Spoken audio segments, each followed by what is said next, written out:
Good morning বন্ধুরা। সকাল সকাল তোমাদের পছন্দের ধারাবাহিক অনুরাগের ছোঁয়ার আজকের পর্বের রিভিউ নিয়ে আমি চলে এসেছি তোমাদের সামনে। বাংলা সিরিয়াল সমাচারে তোমাদের স্বাগত জানিয়ে আজকের পর্বের রিভিউ আমি শুরু করছি। শুরুতে আমরা দেখতে পাচ্ছি যে জয়কে তো চার্জ করছে দীপা, জয়কে চড়ও মারে যে তুমি এত বড় পাপ কাজটা কি করে করতে পারলে, আবারও আমার সাথে বিশ্বাসঘাতকতা করলে তুমি, দীপা বলছে। তখন উর্মি বলছে, আমি আর তোমার সাথে থাকবো না জয়, আমি আর কোনো ক্রিমিনালের সাথে ঘর করতে পারবো না। জয় বলছে, উর্মি উর্মি আমি কিচ্ছু করিনি, আমি সত্যি বলছি কিচ্ছু করিনি। তার বৌদিদিকেও বলছে যে আমি সোনার উপর দিব্যি করে বলছি আমি কিচ্ছু করিনি। তখন জয় বলছে, আমি তোমার কথা কিছুতেই জয়ের বউ আর কি উর্মি বলছে, আমি তোমার কথা কিছুতেই বিশ্বাস করি না। দীপা বলছে, না উর্মি, সোনার উপর দিব্যি খেয়ে কখনো জয় মিথ্যে কথা বলবে না। আর যাই হোক, তারপর জয় বলছে, আমার নিজের ছেলে দীপ, আমি দীপের দিব্যি খেয়েও বলছি, তুমি তো জানো যে দীপের আগে আমি সোনার রূপার কথাই ভাবি, আমি এই কাজটা করিনি। তখন দীপা বলছে, তাহলে এই ঘড়িটা? জয় বলছে, সেই দিন রাকেশের হাতের ঘড়ি খারাপ হয়ে গিয়েছিল, তাই আমি ওকে দিয়েছিলাম আমার হাতের ঘড়িটা। তখন তো রাকেশকে সন্দেহ হয় দীপার। আর এদিকে রাকেশও কিন্তু এসজির কথা ভেবে একটা ভয় পাচ্ছিল। যাই হোক, যখন জয়ীকে দেখেছিল ওই ক্যাফের মধ্যে, তো এবার তো দীপা বলে যে রাকেশ কোথায় তুমি জানো? জয় বলে, হ্যাঁ আমি জানি যে ও কোথায় এখন কাজ করছে। তখন দীপাকে সেখানে নিয়ে যায়। রাকেশ কিন্তু জয়কে দেখে এমনিতেই ভয় পেয়েছিল, তার মধ্যে এখন দীপাদের দেখতে পেয়ে আরো ভয় পেয়ে যায়। তখন ওখান থেকে পালিয়ে ডাইরেক্ট বাস স্ট্যান্ডে চলে যায় বাস ধরার জন্য। আর এদিকে ওয়ালেটের মধ্যে সম্ভবত তার ছেলের ছবি আছে, সেটা দেখে বলছে, তোর বাবা মোটেও ভালো মানুষ নয় রে, মোটেও ভালো মানুষ নয়। যা দেখে শুনে বোঝা যাচ্ছে যে রাকেশকে হয়তো কেউ টাকার লোভ দেখিয়ে, হয়তো তার এই কন্ডিশনের সুযোগ নিয়ে, মানে তার আর্থিক অবস্থার সুযোগ নিয়ে তাকে টাকার লোভ দেখিয়ে তাকে দিয়ে এই কাজটা করিয়েছে, পরিষ্কার বোঝা যাচ্ছে। আর রাকেশও প্রাণের ভয়ে নিজেকে বাঁচাতে সেখান থেকে সে তৎক্ষণাৎ পালিয়েছে। তো দীপারা তো খোঁজ করে কিছুতেই পাচ্ছে না। তো এদিকে দেখা যাচ্ছে তার আগে অলি আর জয়কে তো নিয়ে গেছে মানে কফি খাওয়াতে আর কি, কফির অফার করেছিল আর কি আরিয়ান, সে নিয়ে গেছে। এবার যখন তাদের খাওয়া দাওয়া সবকিছু হয়ে গেছে, আরিয়ানের নজর কিন্তু শুধুমাত্র জয়ীর দিকেই। অলিকে নিয়ে তার কোনো ইন্টারেস্ট নেই, কারণ জয়ীকেই সে মনে মনে পছন্দ করে ফেলেছে। যাই হোক, অলি একটু ব্যাপারটা লক্ষ্য করছে যে বারবার করে জয়ীর দিকেই আরিয়ানের নজর কেন, এই বয়সে যা হয় আর কি, তার একটু খারাপও লাগছে। তবে সে চেষ্টা করছে নিজে আরিয়ানের সাথে কথা বলার, বা আরিয়ানের ধ্যানটা যাতে তার দিকে থাকে সেই চেষ্টা করার। এবার তো এসছে বিল দেওয়ার পালা। আরিয়ান যখন বিলটা পে করছে, তখন রূপা কিন্তু কিছুতেই সেই ক্ষেত্রে বিল করতে নারাজ, মানে সে অন্য কারো কাছ থেকে বিল নিয়ে দেবে না।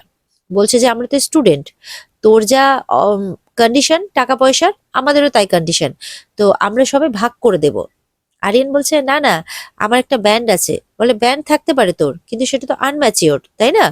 তো সুতরাং তুই যে টাকাটা পে করছিস সেটা তোর বাবার টাকা, তো চল বাবার কাছে তুই পারমিশন নে যে তুই টাকাটা পে করছিস। অলি বলছে, একটু টু মাচ হয়ে যাচ্ছে না জয়ী, ছেড়ে দে না, এই সমস্ত ক্ষেত্রে তো ছেলেরাই বিল পে করে। আরিয়ানও এক কথা বলছে যে হ্যাঁ, ছেলেরাই তো বিল পে করে ন্যাচারালি। তখন রূপা বলছে, না, আমরা সবাই স্টুডেন্ট, টাকা দেওয়ার হলে আমরা সবাই ভাগ করে দেব। তাও যদি তুই তাতে নারাজ থাকিস, তাহলে তুই অলিরটা পে কর, আমি আমারটা পে করব। এই নিয়ে তাদের মধ্যে একটা বচসা শুরু হয়ে যায় আর কি। শেষ পর্যন্ত তো আরিয়ান পারে না। আরিয়ান বলে, আচ্ছা ঠিক আছে। আরিয়ান কথাবার্তা বলার মাঝখানে একবার তুই একবার তুমি বলছিল জয়ীকে। জয়ী বলে, তুই তার আগে এটাও ডিসাইড কর যে তুই আমাকে তুই বলবি না তুমি বলবি।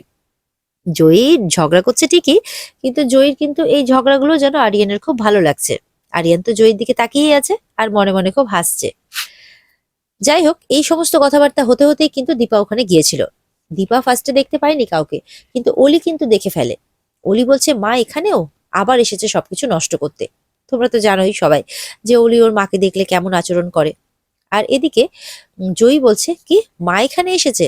তখন আরিয়ান তো অবাক হয়ে যায় যে এই মহিলা অলিরও মা, জয়ীরও মা।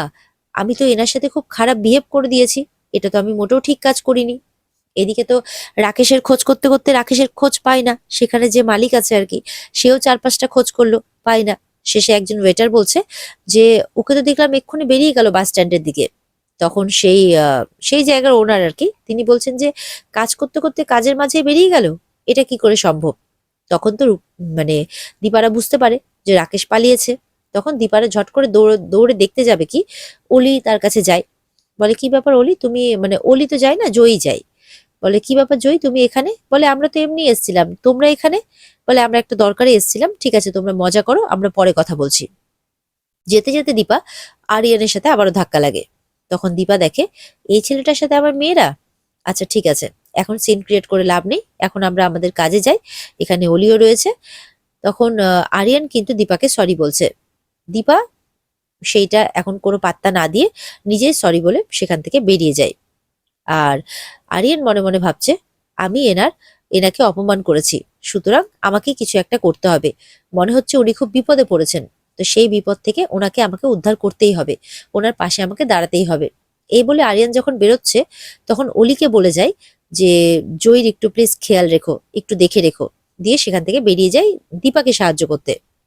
আর এদিকে অলি অবাক হচ্ছে যে কি ব্যাপার, আরিয়ান হঠাৎ করে জয়ীকে দেখতে বললো কেন। এরপরে কিন্তু এদিকে দেখা যাচ্ছে যে চারু এসেছে মিশকার কাছে। যা দেখে শুনে মনে হচ্ছে যে দীপার সাথে যে এত বড় কাণ্ড কারখানাটা হয়েছে রেস্টুরেন্ট নিয়ে, এই যে খাবারের আরশোলা মেশানো, এই ক্ষেত্রে কিন্তু ইনভলভ আছে চারু। মিশকার কথা অনুযায়ী চারু কিন্তু এই কাজটা করেছে দীপা আর সূর্যকে আলাদা করার জন্য। এবার তো চারু খুব পস্তাচ্ছে। চারু এবার মিশকাকে এসে বলছে যে আমি এই কাজটা করতে চাইনি, আমার খুব খারাপ লাগছে, আমি শুধু চেয়েছিলাম যে এসজি নিজের মতো করে বাঁচুক, ও এসএস এর থেকে দূরে থাকুক, কিন্তু ওর এত বড় ক্ষতি হয়ে যাক, বিশ্বাস করো আমি এটা চাইনি। এদিকে মিশকা মনে মনে বলছে যে শুধুমাত্র একটা আরশোলার জন্য এত সুন্দর মিষ্টি মেয়েটাকে মেরে দেব। চারুকে বলছে দেখো, পাপ তো তুমি করেছো, আর তুমি আমার কাছে এসছিলে, আমার কি স্বার্থ বলো, যে আমার কি স্বার্থ আছে আহ তোমার এসএস তোমার এসজি এদের থেকে? আমার তো কোনো স্বার্থ নেই, আমি তো কাউকে চিনিও না। তুমি এসছো আমার কাছে সাহায্য চাইতে, আমি তোমাকে সাহায্য করেছি, ব্যাস। এবার এত বড় পাপ কাজটা করার পরে তুমি বলছো কিছু করোনি। চারু বলছে হ্যাঁ, মানে মিশকার কথা তো তোমরা বুঝতেই পারছো যে মিশকা তো কখনো নিজের ঘাড়ে দোষ নেবে না, ও অন্যের ঘাড়ে দোষ চাপাতেই বরাবরই এক্সপার্ট। চারু বলছে ঠিকই বলেছো, আমি শুধু শুধু তোমাকে এই কাজে ইনভলভ করলাম। চারু তো আর জানে না যে আসল ক্রিয়েটার যে সে তো অলরেডি মিশকাই, যে টিস্কা সেজে রয়েছে। তো যাই হোক, চারু বলছে আমার জন্য শুধু শুধু তুমি এই কাজটাতে ইনভলভ হয়ে গেলে, কিন্তু বিশ্বাস করো আমি এরকমটা চাইনি, আমি এসজির এত বড় ক্ষতি হয়ে যাক এটা কখনো চাইনি। আর যাই হোক, আমি তো ক্রিমিনাল নই, আমার মাথার উপরে মা বাবাও নেই, কাছের বলতে শুধুমাত্র এসএস আর অলি, তাদেরকে ছাড়া আমি কিছুতেই থাকতে পারবো না, শুধুমাত্র সেই কারণেই, সেই কথা ভেবে আমি এত বড় কাজটা করতে বাধ্য হয়েছি, এরকম ভাবে বলছি আর কি। তখন মিশকা মানে যেহেতু বারবার করে এসএস এর নাম নিচ্ছে চারু, মিশকার কিন্তু খুব রাগ হচ্ছে। মিশকা কি করছে, গাড়ির মধ্যে হাতটা রেখেছে আর নিজের হাতে নিজেই চোট লাগিয়ে দিয়েছে। মানে এতটাই রাগ হচ্ছে, চারুকে কিছু বলছে না, কিন্তু নিজের হাতে নিজেই চোট লাগিয়ে ফেলেছে। চারু বলছে এমা, আমার কথা ভাবতে ভাবতে তুমি নিজেকে শাস্তি দিয়ে ফেললে, না না এটা কি করছো, দাঁড়াও আমি ওষুধ এনে দিই। তারপর গাড়ি থেকে ওষুধ নিয়ে এসে মিশকার হাতে লাগায়। তখনও বলছে জানো, এসএস আমাকে বলেছে গাড়িতে সবসময় ফার্স্ট এড রাখতে, কখন কি বিপদ হয়, সেই কারণে আমি রেখেছি। আর সেই কারণেই দেখো তোমাকে আজকে সাহায্য করতে পারলাম। এতবার এসএস এর নাম করছে, তাও আবার মিশকার সামনে, স্বাভাবিক মিশকার তো রাগ হবেই। তখন মিশকা কি করছে, ফার্স্ট এড বক্সে যে চাকুটা রাখা, চাকু তো নয় কাঁচিটা রাখা আছে, সেই কাঁচিটা দিয়ে এবার ভাবছে চারুকে মেরে দেবে। যেই মারতে যাচ্ছে অমনি চারু বলছে ও আচ্ছা, কাঁচিটা তোমার কাছে, আমি এটাই খুঁজছিলাম, দাও আমাকে দাও। মিশকা তখন কথাটা ঘুরিয়ে বলে হ্যাঁ, আমি আসলে তোমাকেই দিচ্ছিলাম। তো যাই হোক, চারুকে তো মারা হয় না। ঠিক সেই সময় চারুর ফোনে একটা ফোন আসে। ফোন করেছে অলি। ফোন করে বলছে জানো, আমরা একটা কফি শপে এসেছি, সেখানে দেখছি মা এসেছে, আর এসে রাকেশ বলে কারো খোঁজ করছে। তো খোঁজ তো পেলো না, সম্ভবত রাকেশ বলে ছেলেটি কোথাও পালিয়েছে, তারই খোঁজ করতে করতে আমার মা চলে গেছে। তো এরকম খবর আর কি জানাচ্ছে চারুকে। চারু তো এবার পুরো ভয় পেয়ে গেছে, ফোনটাও হাত থেকে পড়ে যায়। এবার কি করবে, কারণ চারু তো এই পুরো ব্যাপারটাতে ইনভলভ আছে। এবার রাকেশকে ধরে ফেললে যদি চারুও ধরায় পড়ে যায়, এবার চারু কিন্তু খুব ভয় পেয়ে গেছে। এদিকে তো চারু খুব পস্তাচ্ছে, সমানে কাঁদছে, যেটা আমি কি করে ফেললাম, আমি তো এই জিনিসটা করতে চাইনি এসজির সাথে। এবার মিশকা কিন্তু নিজের মতো করে ওখান থেকে মানে নিজের কথা সাজিয়ে পালাচ্ছে আর কি। চারুকে বলছে দেখো, তুমি তো ধরা পড়বেই, এবার তোমার কি হবে আমি জানি না, কিন্তু তুমি যদি আমার নামটা নাও তাহলে সবাই কিন্তু আমাকে মিশকা ভাববে, আর মিশকা কিন্তু অনেক বড় ক্রিমিনাল। মিশকার সাথে যারা যারা থাকে তোমার এসএস কিন্তু সবাইকে ক্রিমিনাল ভাববে, সুতরাং তুমিও ক্রিমিনাল, সুতরাং আমার নামটা কিন্তু নিতে যেও না, এবার তুমি তোমার ঝামেলাটা নিজেই মেটাও, বলে মিশকা ওখান থেকে চলে যায়। আর এদিকে তো দীপারা রাকেশকে খুঁজছে, রাকেশের পেছন পেছন যাচ্ছে, আর রাকেশ এদিকে পালাচ্ছে। তো রাকেশ যখন পালাচ্ছে দীপারা কিন্তু দেখে ফেলে। তখন রাকেশ তো দূরে আছে, কিভাবে ধরবে? এবার সেই জায়গায় আরিয়ান কিন্তু গিয়ে ধরে ফেলে দীপাদের সাহায্য করার জন্য রাকেশকে। এবার দীপা বলছে, ওকে ছাড়ো, ওইভাবে কেন ধরেছো? তখন আরিয়ান বলছে, আপনারাই তো ওকে ধরতে চাইছিলেন, ও তো পালাচ্ছে। বলে, ঠিক আছে, আর পালাবে না, এবার ওকে ছেড়ে দাও। এবার কিন্তু রাকেশ দীপার সামনে নিজের দোষটা স্বীকার করছে যে, আমি খারাপ মানুষ হয়ে গেলাম দিদি, আমাকে ক্ষমা করে দাও, আমি শুধুমাত্র আমার মেয়েটার জন্যে। তখন জয় বলছে, ও কিন্তু এখন হাজারটা বানিয়ে বানিয়ে মিথ্যে কথা বলবে, তুমি ওর কথা বিশ্বাস করবে না, ওকে এক্ষুনি এক্ষুনি থানাতে দাও। দীপা তখন রাকেশের কথাটা শোনে। জয় বলছে, তুমি ওর সাথে কেন এত ভালো করে কথা বলছো, দাঁড়াও। তখন রাকেশকে বলছে, তোমার জন্য বৌদিদি আমার গায়ে হাত তুলেছে, তুমি বলো তুমি এই কাজটা কেন করেছো। তখন দীপা বলছে, দাঁড়াও, আমাকে কথা বলতে দাও। আরিয়ানও কিন্তু মনে মনে ভাবছে যে এই লোকটা এনার সাথে এত খারাপ করেছেন, তাও ইনি এত ভালো করে কথা বলছেন এনার সাথে, স্ট্রেঞ্জ। এদিকে জয়ও হাঁটতে হাঁটতে তার মায়ের কাছে চলে এসেছে। জয় এবার আরিয়ানকে বলছে, মানে দীপা তার আগে বলে যে, তুমি এখন এখান থেকে যাও। আরিয়ান তখন দীপার কাছে ক্ষমা চাইছে বারবার করে। জয় বলছে, বললাম তো, তুমি হেল্প করেছো আমাদের, তার জন্য থ্যাংক ইউ, তুমি এখন যাও। আরিয়ান চলে যায়। আর এদিকে দেখা যাচ্ছে যে অলি যেখানে দাঁড়িয়ে আছে তার পাশে অটো মানে ভাড়া করছে আর কি সেই ছেলেটা, কলেজের আরেকটা ছেলে, যার আবার অলিকে খুব পছন্দ। তার কাছে টাকা একটু শর্ট আছে, সে অটোওয়ালার সাথে ম্যানেজ করার চেষ্টা করছে আর কি।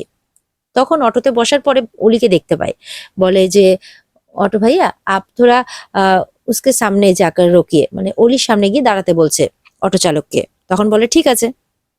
আর এদিকে তো জয়ী তার মাকে প্রশ্ন করছে, তুমি তো রাকেশ আঙ্কালকে খুঁজছিলে, তাকে পেয়েছো?